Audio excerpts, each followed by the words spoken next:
नमस्कार, आप देख रहे हैं 4 PM। मैं हूं आपके साथ सिमरन। इस बुलेटिन में हम बात करेंगे देश और दुनिया की तमाम बड़ी खबरों की, लेकिन उससे पहले एक नजर आज की मुख्य सुर्खियों पर। चुनाव आयोग ने महाराष्ट्र विधानसभा चुनाव की तारीखों का किया ऐलान। महाराष्ट्र में एक चरण में होगा मतदान, 23 नवंबर को आएंगे नतीजे। झारखंड विधानसभा चुनाव की तारीखों का ऐलान, 2 चरणों में होगा मतदान, 23 नवंबर को आएंगे चुनाव परिणाम। यूपी में 9 विधानसभा सीटों पर उपचुनाव की तारीखों का ऐलान, मिल्कीपुर सीट का नहीं है नाम, 23 नवंबर को आएंगे परिणाम। सीएम एकनाथ शिंदे के बयान पर कांग्रेस का पलटवार, कहा दाढ़ी हो या बाड़ी, गद्दार तो गद्दार होता है। वाइस प्रेसिडेंट जगदीप धनखड़ ने जनसंख्या असंतुलन पर जताई चिंता, कहा हमारी साझा सांस्कृतिक विरासत को खतरा। चुनाव आयोग ने महाराष्ट्र विधानसभा चुनाव की तारीखों का ऐलान कर दिया है। महाराष्ट्र में एक चरण में मतदान होना है, 20 नवंबर को वोट डाले जाएंगे। महाराष्ट्र में 288 विधानसभा सीटें हैं। चुनाव आयोग ने महाराष्ट्र विधानसभा चुनावों की तारीखों का ऐलान कर दिया है। महाराष्ट्र में एक चरण में मतदान होगा, 20 नवंबर को वोट डाले जाएंगे। महाराष्ट्र में 288 विधानसभा सीटें हैं। यहाँ 9.63 मतदाता हैं। 1,01,86 पोलिंग बूथ पर वोट डाले जाएंगे। मुख्य चुनाव आयुक्त ने कहा कि हम एक नया गोल्ड स्टैंडर्ड सेट कर रहे हैं। हम जो कहते हैं वो करके दिखाते हैं। जम्मू कश्मीर और हरियाणा के चुनाव में हिंसा की कोई घटना नहीं हुई, एक लाठी नहीं चली, एक गोली नहीं चली। चुनाव दर चुनाव घटती हिंसा और बढ़ता वोट प्रतिशत इस बात का संकेत दे रहा है कि लोग इसमें अपनी भागीदारी बढ़ा रहे हैं। हम लोगों से अपील करते हैं कि महाराष्ट्र और झारखंड विधानसभा चुनाव में ज्यादा से ज्यादा मतदान करें। चुनाव आयोग ने झारखंड विधानसभा चुनाव की तारीखों का ऐलान कर दिया है। 13 नवंबर और 20 नवंबर को मतदान होगा, 23 नवंबर को वोटों की गिनती होगी।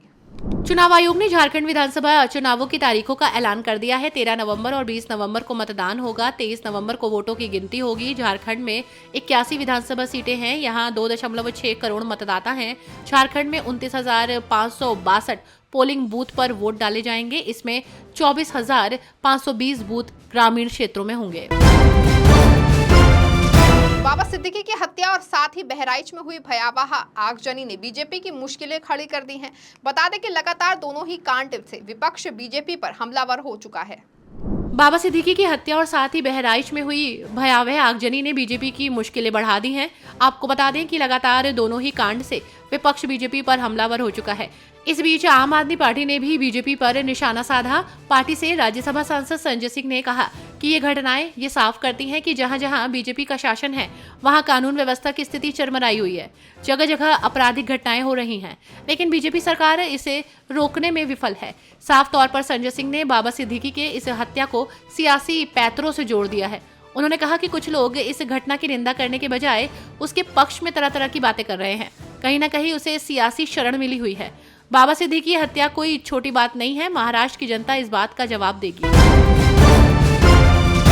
झारखंड में विधानसभा चुनाव से पहले भारतीय जनता पार्टी के नेतृत्व वाले अलायंस की सिरदर्दी बढ़ सकती है। ऐसा इसलिए क्योंकि अंदर ही अंदर सीटों पर मचे बंदरबाट के बीच 2 अहम घटक दल बड़ा पेंच फंसा सकते हैं। झारखंड में विधानसभा चुनाव से पहले भारतीय जनता पार्टी के नेतृत्व वाले अलायंस की सिरदर्दी बढ़ सकती है।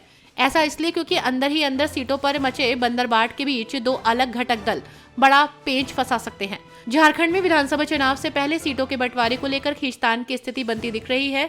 केंद्रीय मंत्री और एलजेपी के अध्यक्ष चिराग पासवान ने मनपसंद सीट की मांग रख दी है। वहीं खबर ये भी आ रही है कि अगर उन्हें पसंदीदा सीट नहीं मिली तब वो एनडीए से अलग होकर चुनावी ताल ठोक सकते हैं। इस बीच बिहार के मुख्यमंत्री नीतीश कुमार की जेडीयू भी सियासी खींचतान में शामिल है। तीसरी सीट को लेकर बीजेपी के साथ उसका मोलतोल फिलहाल जारी है। बिहार में 4 सीटों पर विधानसभा उपचुनाव की तारीखों का ऐलान होना बाकी है। इससे पहले राजनीतिक दलों ने जीत के लिए जोर लगाना शुरू कर दिया है। बिहार में 4 सीटों पर विधानसभा उपचुनाव की तारीखों का ऐलान होना बाकी है। इससे पहले राजनीतिक दलों ने जीत के लिए जोर लगाना शुरू कर दिया है। हिंदुस्तान आवाम मोर्चा के अध्यक्ष और केंद्रीय मंत्री जीतन राम मांझी ने दावा किया है कि इमामगंज में एचएएम जीतेगी और बेलागंज में भी उलटफेर होने जा रहा है। आपको बता दें कि मांझी ने जन स्वराज के संस्थापक प्रशांत किशोर पर तंज कसा और बतौर सलाह देते हुए कहा कि अखाड़े में पहलवान लड़ता है तब पता चलता है। गया के महकार स्थित अपने आवास पर केंद्रीय मंत्री मांझी ने बीजेपी नेता गिरिराज सिंह के हिंदू स्वाभिमान यात्रा पर भी बयान दिया। मांझी ने कहा कि सभी लोग यात्रा निकाल रहे हैं, तो अगर हिंदू स्वाभिमान यात्रा निकाली जा रही है तो क्या दोष है, सबको फ्रीडम है। महाराष्ट्र में महाविकास अघाड़ी ने फडणवीस के खिलाफ मोर्चा खोल दिया है। वहीं राज ठाकरे भी एमएनएस प्रत्याशी उतारकर चुनौती बढ़ाने वाले हैं।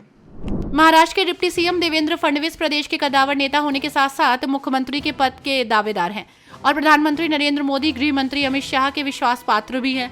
देवेंद्र फडणवीस से नागपुर दक्षिण पश्चिम विधानसभा क्षेत्र से विधानसभा चुनाव लड़ रहे हैं। ये सीट बीजेपी और राष्ट्रीय स्वयंसेवक संघ के लिए अहम है। 1978 से अब तक इस सीट पर बीजेपी 7 बार जीत चुकी है, लेकिन ऐसा माना जा रहा है कि 2024 की लड़ाई बीजेपी के लिए आसान नहीं होगी। इस साल बीजेपी को सिर्फ महाविकास अघाड़ी से ही नहीं, देवेंद्र फडणवीस के दोस्त राज ठाकरे की एमएनएस से भी चुनौती मिलने वाली है। चुनाव आयोग ने उत्तर प्रदेश की 10 विधानसभा सीटों पर उपचुनाव की तारीखों की घोषणा कर दी है। इसमें सबसे खास मैनपुरी की करहल सीट है, जो अखिलेश यादव की सीट है। उत्तर प्रदेश की 9 विधानसभा सीटों पर उपचुनाव की तारीखों का ऐलान हो गया है। 13 नवंबर को वोटिंग होगी और 23 नवंबर को काउंटिंग। जिन सीटों पर चुनाव होने हैं उनमें मैनपुरी की करहल विधानसभा सीट, प्रयागराज का फूलपुर, कानपुर का सीसामऊ, अंबेडकर नगर का कटहरी, मिर्जापुर का मझवान, गाजियाबाद सदर, अलीगढ़ का खैर, मुजफ्फरनगर का मीरापुर और मुरादाबाद की कुंदर की सीट शामिल है। तो वहीं अयोध्या के मिल्कीपुर सीट पर उपचुनाव की घोषणा नहीं की गई है। इन सभी सीटों में सबसे ज्यादा चर्चा करहल विधानसभा सीट की है, क्योंकि यह अखिलेश यादव की सीट है। महाराष्ट्र के सीएम एकनाथ शिंदे ने महाविकास अघाड़ी को चेतावनी दी कि उनकी दाढ़ी को हल्के में मत ले लेना। उनके इस बयान पर कांग्रेस नेता विजय वडेट्टीवार ने पलटवार किया और उन्होंने सीएम शिंदे को गद्दार बताया है। चुनाव आयोग ने आज महाराष्ट्र विधानसभा चुनाव की तारीखों का ऐलान कर दिया। चुनाव तारीखों का ऐलान होते ही सूबे की सियासत तेज हो गई। राजनीतिक पार्टियों के बीच जुबानी जंग जारी है। इस बीच महाराष्ट्र के मुख्यमंत्री एकनाथ शिंदे ने महाविकास अघाड़ी के नेताओं को सीधे तौर पर चेतावनी देते हुए कहा कि उनकी दाढ़ी को हल्के में मत लेना। चालू सरकार को टांग दिया गया था। उनके इस बयान पर कांग्रेस ने पलटवार किया है। आपको बता दें कि महाराष्ट्र के विपक्ष के नेता और कांग्रेस विधायक विजय वडेट्टीवार ने कहा कि दाढ़ी हो या बाड़ी, गद्दार तो गद्दार होता है। उनके ऊपर सिक्का तो वही लगा है। सरकार गिराना और पार्टी तोड़ना ये मर्दों का काम नहीं होता। ये मर्दानगी नहीं बल्कि भगौड़े होते हैं। इन्हें स्वाभिमान की बात नहीं करनी चाहिए। इस बुलेटिन में फिलहाल बस इतना ही। ऐसी तमाम राजनीतिक खबरों के लिए जुड़े रहें और बने रहें 4PM के साथ।